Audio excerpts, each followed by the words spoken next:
Christmas রাতে সবচেয়ে মনোরম সময় কি ক্রিসমাস রাতে আকাশে তারা ঝিলমিল, বাড়িতে আলোকসজ্জা?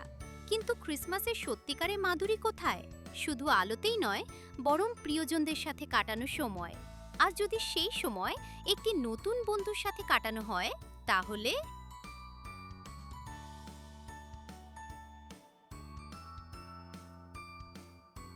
একটা ছোট্ট শহর ছিল। সেই ছোট্ট শহরে একটি ছোট্ট ছেলে ছিল।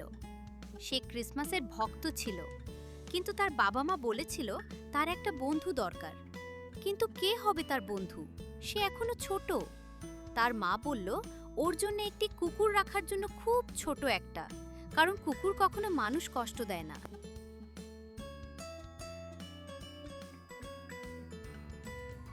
ছেলেটি একা হাঁটতে থাকে। সে একটা ছোট কুকুর দেখতে পায়। সে কুকুরটির দিকে হাঁটতে থাকে, আর কুকুরটি তার দিকে তাকিয়ে থাকে। তাদের মধ্যে একটি অদ্ভুত বন্ধুত্বের শুরু।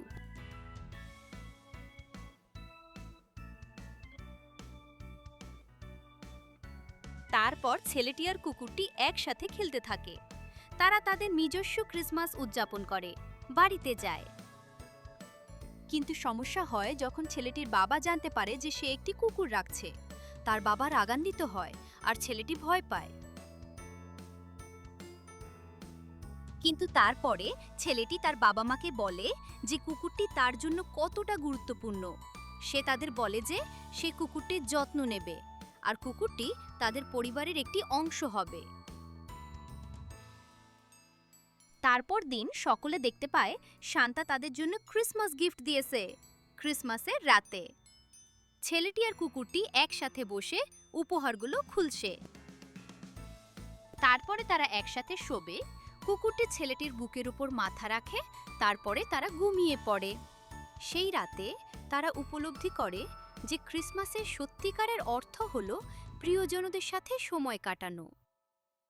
পরের সকাল ছেলেটি আর কুকুরটি একসাথে ঘুম থেকে ওঠে। তারা দেখে যে বাইরে তুষারপাত হচ্ছে, আর সবকিছু সাদা আবরণে ঢাকা। সেই দিনটি ছেলেটি আর কুকুরটির জন্য একটি নতুন শুরু। তারা জানে যে তাদের কাছে একে অপরের আছে, আর তারা সবকিছুর মুখোমুখি হবে একসাথে।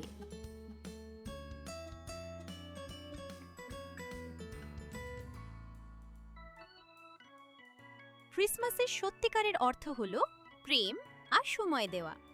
ছেলেটি আর কুকুরটি আমাদের শিখিয়েছে যে সবচেয়ে গুরুত্বপূর্ণ উপহার হলো যত্ন নেওয়া আর একে অপরকে ভালোবাসা।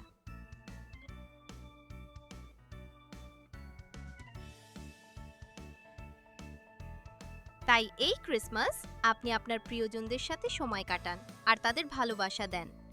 আর যদি আপনি এই গল্পটি পছন্দ করেন, তাহলে আমাদের চ্যানেলটি সাবস্ক্রাইব করুন আর নিচে কমেন্ট বক্সে আপনার মন্তব্য রাখুন।